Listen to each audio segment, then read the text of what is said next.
అదే RTV app వార్తల్ని క్షణాల్లో చదివే అవకాశం ఉంటుంది. ఒక న్యూస్ పేపర్, ఒక టెలివిజన్ ఛానల్ మీ చేతుల్లో ఎప్పుడూ ఉంటాయి. ప్రస్తుతం మనం జూబ్లీ హిల్స్లోని ఆర్జీవీ ఇంటి వద్ద ఉన్నాం. ఆర్జీవీ అరెస్ట్ అయ్యారా, ఆర్జీవీ పరారీలో ఉన్నారా? సో ఇటువంటి క్వశ్చన్స్ ఇప్పుడు మీడియా మొత్తం కూడా వినిపిస్తూ ఉన్నాయి, వార్తలు ఇవే వస్తూ ఉన్నాయి. కానీ ఆర్జీవీకి ఏపీ నుంచి పోలీసులు వచ్చి నోటీసులు ఇచ్చారు. సోషల్ మీడియాలో అనుచిత వ్యాఖ్యలు, అసభ్యకరమైన పోస్టులు పెడుతున్న వారిపైన టీడీపీ ప్రభుత్వం ఉక్కుపాదం మోపుతుంది. వారిపైన కఠిన చర్యలు తీసుకోవడానికి సన్నాహాలు చేస్తూ వారిపైన కేసులు పెట్టి వాళ్ళని అరెస్ట్ చేయడం జరుగుతుంది. ఇదే క్రమంలో ఇందులో భాగంగానే ప్రకాశం జిల్లా మద్దిపాడు పోలీస్ స్టేషన్లో టీడీపీ నేత రామలింగం అనే వ్యక్తి ఆర్జీవీ పైన కేసు నమోదు చేశారు. వ్యూహం సినిమా ప్రమోషన్స్లో భాగంగా నారా చంద్రబాబు నాయుడు, వాళ్ళ ఫ్యామిలీ అండ్ ఇంకా పవన్ కళ్యాణ్ వాళ్ళ ఫ్యామిలీ అందరిపైన కూడా ఆయన కామెంట్స్ చేస్తూ అండ్ ఇంకా వ్యక్తిగతంగా కూడా కించపరిచేలాగా ఆయన కామెంట్స్ చేశారు. ఎన్నో పోస్టులు పెట్టారు, ఎంతో ప్రమోషన్స్ చేస్తూ వాళ్ళని కించపరిచారు. ఆయన మూవీని ప్రమోట్ చేయడానికి వీళ్ళని కించపరుస్తూ వాళ్ళ ఫ్యామిలీ మ్యాటర్స్ అన్నీ కూడా ఆయన సోషల్ మీడియా వేదికగా మాట్లాడడం జరిగింది అని చెప్పేసి ఆయన మీద పలు ఐటీ సెక్షన్స్ కింద సెక్షన్స్ నమోదు చేయడం జరిగింది. ఇందులో భాగంగానే ఆయనకి ఏపీ పోలీసులు ఈరోజు నోటీసులు ఇచ్చారు. తన నివాసం వద్ద ఆయనని 19వ తారీఖున విచారణకు హాజరు కావాల్సిందిగా కోరినట్టు కూడా మనకి తెలుస్తుంది. మరి ఆర్జీవీ విచారణకు హాజరవుతారా లేదా, అసలు దీనిపైన ఆయన రియాక్షన్ ఎలా ఉంటుంది? ఎందుకంటే ఆర్జీవీ అంటేనే వివాదం, వివాదం అంటేనే ఆర్జీవీ అన్నట్టుగా మనకి ప్రతి విషయంలోనూ ఇప్పటి వరకు కూడా ఆర్జీవీ అంటే ఇదే గుర్తొస్తుంది. ఇప్పుడు మళ్ళీ వివాదంలోకి ఆర్జీవీ వచ్చారు. కానీ దీన్ని ఆయన చాలా లైట్గా తీసుకున్నట్టుగా ఆయన సోషల్ మీడియాలో తన ఎక్స్ ద్వారా చేసిన పోస్ట్ ద్వారా మనకు అర్థమవుతుంది. తను ఏఐ వీడియో ఒకటి పోస్ట్ చేస్తూ తను ఒక రియాక్షన్ అనేది ఇచ్చారు. సో ఆయన నవ్వుతూ ఉన్న ఇమోజెస్ దానికి ట్యాగ్ చేస్తూ కూడా ఆయన ఒక పోస్ట్ పెట్టారు. సో దీన్ని బట్టి చూస్తే ఆయన దీన్ని కూడా చాలా లైట్గా తీసుకున్నారనే కామెంట్స్ వినిపిస్తూ ఉన్నాయి. మరి ఆయన వైసీపీ ప్రభుత్వం ఉన్నప్పుడు టీడీపీని ఆయన కించపరుస్తూ, టీడీపీ వ్యక్తుల్ని, టీడీపీలో ఏం జరిగినా, పాస్ట్లో ఏం జరిగింది, ఫ్యూచర్లో ఏం జరగబోతుంది అని ఆయన ఊహించి చేసిన కామెంట్స్ కానివ్వండి, ఫ్యామిలీకి సంబంధించిన కామెంట్స్ కానివ్వండి, వీటన్నిటికీ సంబంధించి ఇప్పుడు ఎక్కువగా డిస్కషన్ జరుగుతుంది. కానీ కూటమి ప్రభుత్వం వచ్చిన తర్వాత ఆర్జీవీ సైలెంట్ అయ్యారు.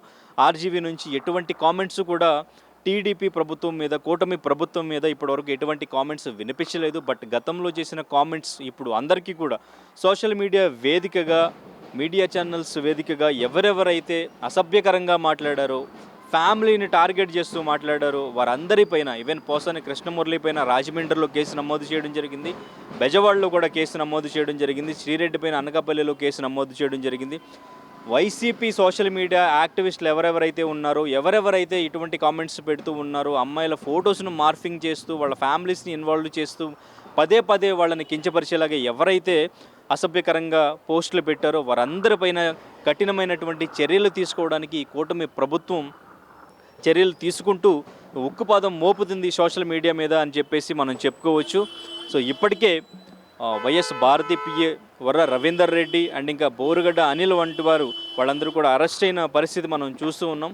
ఇదే కోవలో ఇప్పుడు ఈ అరెస్టులన్నీ కూడా 1 by 1 జరుగుతూ ఉన్నప్పటికీ కూడా వైసీపీ నుంచి కూడా కొంతమంది రియాక్ట్ అవుతూ ఉన్నారు. అంటే పేరుని నాని, అంబటి రాంబాబు వంటి వారు బయటకు వచ్చి ఇప్పుడు మీడియా వేదికగా వాళ్ళు కూడా వాళ్ళ రియాక్షన్ తెలుపుతున్నారు. అంటే అరెస్ట్ చేసిన వాళ్ళని కలిసి వచ్చి కూడా వాళ్ళు మాట్లాడుతున్నారు. ఇంతకుముందు మా ఫ్యామిలీస్ని కూడా వాళ్ళు టార్గెట్ చేశారు, మా ఫ్యామిలీస్ మెంబర్స్ అందరినీ కూడా టీడీపీ సోషల్ మీడియా కూడా దారుణంగా, అతి దారుణంగా ట్రోల్ చేశారు, అతి దారుణమైన కామెంట్స్ చేశారు. మరి వాళ్ళపైన ఎందుకు రియాక్ట్ అవ్వట్లేదు, వాళ్ళని ఎందుకు అరెస్ట్ చేయట్లేదు, వాళ్ళని ఎందుకు ఆపట్లేదు అని కూడా వైసీపీ నుంచి వినిపిస్తూ ఉంది. అండ్ ఇంకా ప్రతిపక్షం గొంతు మూసేందుకే ఇటువంటి కార్యక్రమాలు చేస్తున్నారు కూటమి ప్రభుత్వాన్ని కూడా అటువంటి కామెంట్స్ వినిపిస్తున్న సిచ్యువేషన్. మరి ఈ కామెంట్స్ని ఎలా తీసుకుంటుంది కూటమి ప్రభుత్వం? మరి వైసీపీ ఫ్యామిలీస్ని కూడా ట్రోల్ చేసిన వాళ్ళని, అసభ్యంగా మాట్లాడే వాళ్ళని కూడా అరెస్ట్ చేసే సిచ్యువేషన్ ఉంటుందా? ఓన్లీ టీడీపీకి సంబంధించిన ఫ్యామిలీస్కి ఎక్కువగా నెగిటివ్గా పోస్టులు పెట్టిన వాళ్ళని, వాళ్ళ ఫ్యామిలీస్కి సంబంధించిన పోస్టులు ఎక్కువగా పెట్టి అసభ్యంగా మాట్లాడే వాళ్ళని, వైసీపీలో ఉన్న వాళ్ళని, వైసీపీకి ఫేవర్గా మాట్లాడిన వాళ్ళని, వీళ్ళని మాత్రమే అరెస్ట్ చేస్తారా? లేదంటే టీడీపీ యాక్టివిస్టులు అని చెప్పుకుని వైసీపీకి సంబంధించిన నాయకుల ఫ్యామిలీస్ని కూడా టార్గెట్ చేస్తూ మాట్లాడిన వాళ్ళని కూడా కట్టడి చేసే ప్రయత్నం చేస్తారు. ఎందుకంటే సోషల్ మీడియాలో ఎవ్వరు కూడా అసభ్యంగా ఫ్యామిలీస్ గురించి మాట్లాడొద్దు. ఓన్లీ మాట్లాడితే గవర్నమెంట్ చేస్తున్న ఇచ్చిన హామీల గురించి, హామీలు నెరవేరుస్తున్నారా లేదా, గవర్నమెంట్లో ఉన్న లోపాలు ఏంటి, వీటి గురించి మాట్లాడండి, రాజకీయంగా హుందాగా కామెంట్ చేయండి అని చెప్పేసి చెప్పడం జరిగింది. మరి దీన్ని లిమిట్స్ క్రాస్ చేసి మాట్లాడుతున్న ప్రతి ఒక్కరికి ఇది వర్తిస్తుందా? అందరినీ కూడా అరెస్ట్ చేస్తారా, లేదంటే వైసీపీ మాత్రమే టార్గెట్ అవుతుందా? ఇప్పుడు ఆర్జీవిని అరెస్ట్ చేయబోతున్నారా, పోసాని కృష్ణమురళి అరెస్ట్ అవుతున్నారా లేదా?